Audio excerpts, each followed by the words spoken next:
If you're running LinkedIn and email outreach at the same time in one sequencer, you think you're being smart about multi-channel, but you're not. You're just burning your best contacts before you ever get a chance to fix what's wrong. In this video, I'm going to show you 3 ways multi-channel outreach is costing you pipeline that you can't see, plus step-by-step system we use instead of just random sequencers out there. I'm Bob Shu, founder of RevSync. I've built outbound systems for B2B companies and generated hundreds of meetings across multiple industries.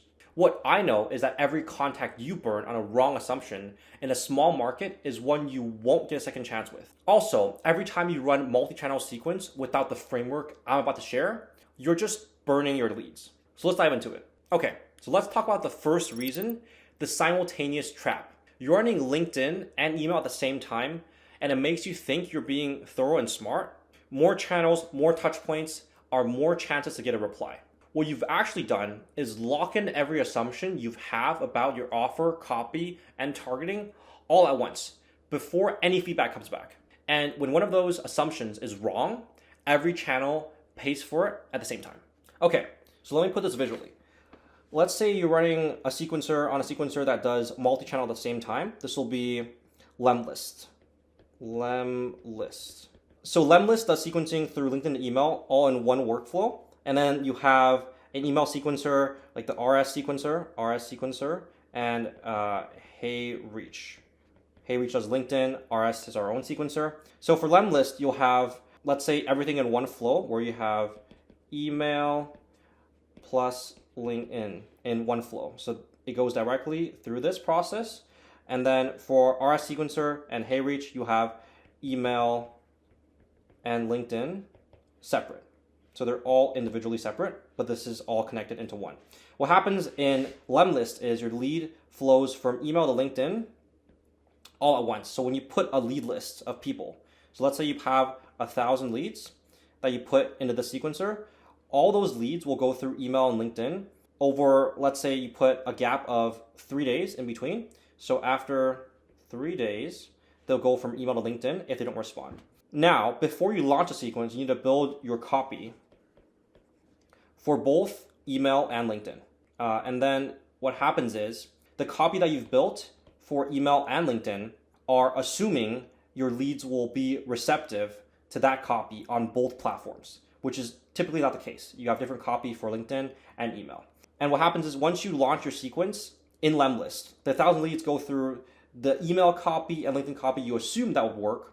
And then when you get the feedback, you can't really tell why one channel performed worse than the other because your lead just went through both channels. And it takes not only much longer to get feedback, but also the feedback isn't that clear compared to if you're going to do it via separate channels. So like over here, if you're doing LinkedIn and email separately, you put your 1,000 leads all in email first, and then you get feedback from email saying like, oh, we ran, let's say, offer A with list A via email, and they were very receptive to the offer. And then you would put that same list of people who did not respond from your emails into LinkedIn with different copy. And then you would see that, oh, wow, these people weren't very receptive on LinkedIn. So you know that, hey, this ICP works only on email, but not on LinkedIn. Now you can figure out that if you're targeting a new list with that ICP, email works best with that offer, but LinkedIn wouldn't work that well. So you can find another method, a copy and an ICP that works better on LinkedIn. And this gives you more time as well to test more offers, because if you're going back to the Lemlist flow and you're putting 1,000 leads into this sequencer, for the 1,000 leads to go through this 3-day sequence, and you might even have multiple steps within LinkedIn. So for LinkedIn here, you might have 2 steps. So test A, and then follow up. And this might take 3 days. So what happens is each of these sequencers or each of these channels will have a 3-day follow-up. So this entire sequence would take, let's say, almost 3 weeks to a month to complete. So you have to wait almost 30 days for you to get feedback on this first sequence. Versus for here in the RS sequencer and HeyReach, you're doing separate channels. So you're sending 1,000 leads into email, and let's say you have 40 inboxes and you can send 1,000 emails per day. 1,000 leads takes you 1 day to get feedback. And you have a 2-step sequence with a 2-day follow-up, then this entire sequence would take you only less than a week, half a week, to get feedback from email. That gives you more time to iterate, to see if the copy worked, pull in a new list to test on email, and then same thing happens for LinkedIn. So the whole process not only gives you better feedback, better data on what offer works for what channel, but everything also can be tested much faster. Now, if you're running a unified sequence right now and the results feel very inconsistent, this is probably why. You've locked in every assumption before any feedback has been given on one channel. If you use a unified sequencer, you can have also different profiles and names on LinkedIn and email touchpoints to increase the freshness of your message. You get feedback from each channel much slower as well because you need to wait for the entire email and LinkedIn sequence to finish before launching a new one. So many of the mid-sized companies we worked with had that same assumption. If you want our help, we'll review your outbound system entirely and show you the exact errors your team can't see and tell you precisely how to fix them. Link to grab a sync with me is down below. So the other comparison I wanted to show you guys is with a segmented sequencer. So one sequencer that does email, one that does outreach. You have another benefit here. Let me erase these first. And the benefit is that you can have different names and different profiles for each sequencer. So let's say you're reaching out using the person called John. So John will be used for Lemlist for both LinkedIn plus email. And so what happens is, let's say you reach out to a prospect on Lemlist, they'll get hit by John on both email and LinkedIn. So the person knows that, oh, it's John reaching out again. So if they weren't interested in your first copy in email from John, they'll see your LinkedIn message and know it's from John and ignore it right away because they're like, oh, it's the same person, same company, they're pitching the same thing. Versus if you were here, you can do John and Jess. So John will be LinkedIn and Jess will be email. So now you have two different people from two different channels. And this gives you a second shot with a fresh copy and a fresh person.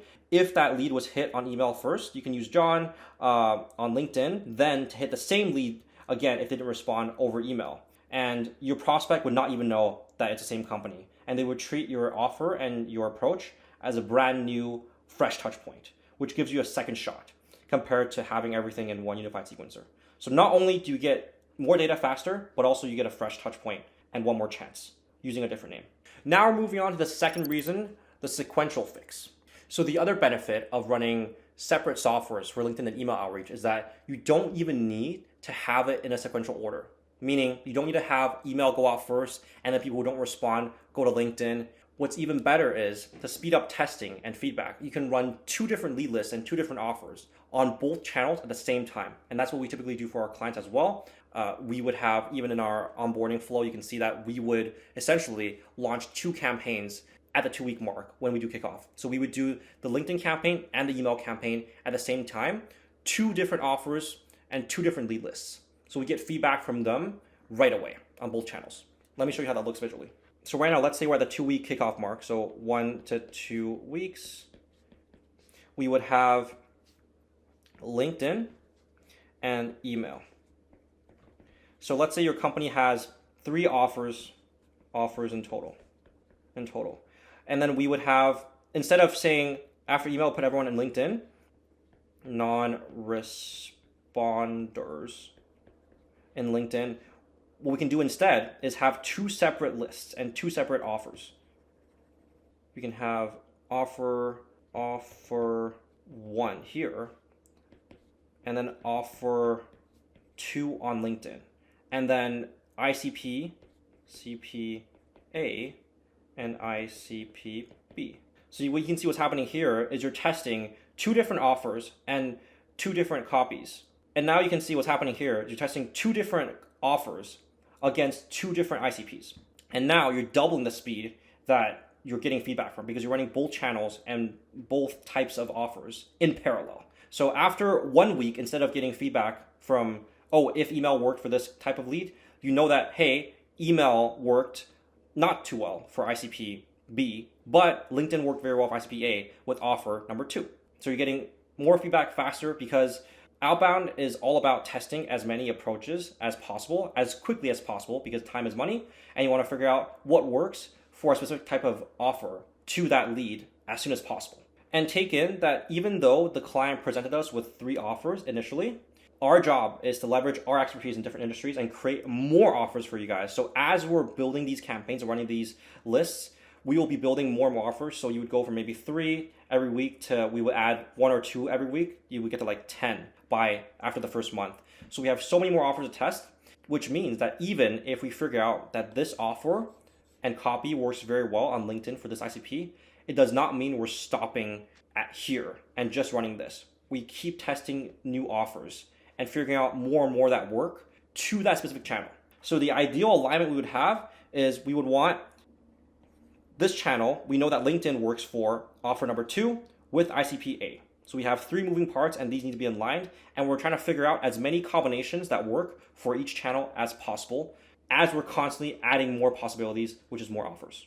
And you can see now there's a lot of moving parts, and combined with the complex process that we have in place for list building, I know this is a lot of work for your average CRO and your average founder. And that's why, especially mid to large size companies, bring us on as a partner for the execution and the speed in which we do to set everything up and get everything shipped. Now, let's get into the third reason, the TAM tax. When your TAM is small, burning contacts on the wrong assumption takes, I would say, months to recover from. The sequential system protects the list. By the time you reach LinkedIn or the phone, the message has already been pressure tested and you know it works.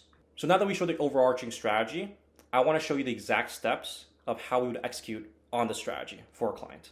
So we start always with the onboarding call. So step 1 will be onboarding call. So this is the call where we would gather all the information that you've previously done and the offers you've previously tested and what's currently working for your business. And this goes back to typically the starting offers that we would test out. So we would start with, let's say client A is in the medical clinic space and they have 3 offers that are currently working really well.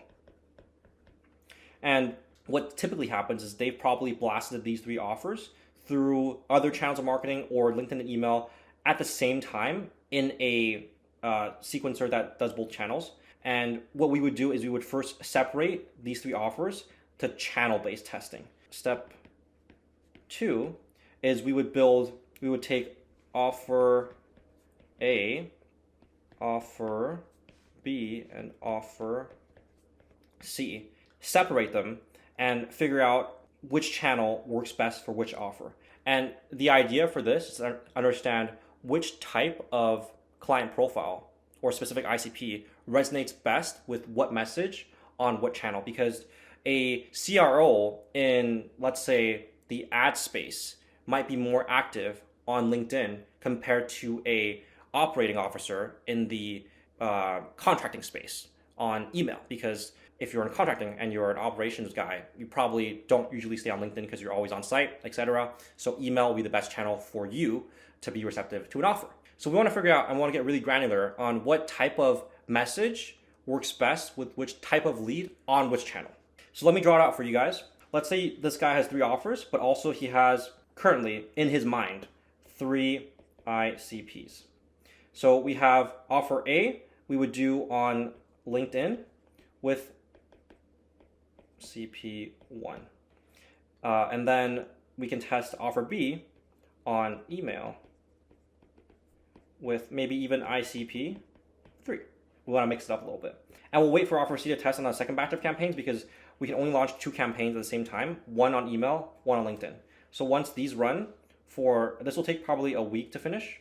And then after the 1 week mark, 1 week, then second week of launching, we can go back to testing offer C and also create new campaigns and new offers from our learnings from offers A and B. And this also encompasses what we typically do in step 3, because when it comes to the third step, we're essentially taking what we've gathered, everything here, all the learnings from campaigns 1 and 2, and then we're creating not only, based on the feedback from the leads, we're not only crafting new offers, but also we will now understand which ICP matches the best with which channel. So we're constantly iterating, and we'll go from having only 3 offers from this client to maybe we now have 5 offers at work. and we have maybe 2 winning approaches. So maybe we now know that offer A works best on email with ICP number 2. So this is something that we can keep running, but we're also constantly iterating new ones right here. And the step 3 repeats itself over and over again. And then we keep finding new approaches that work and scaling old ones that are already working.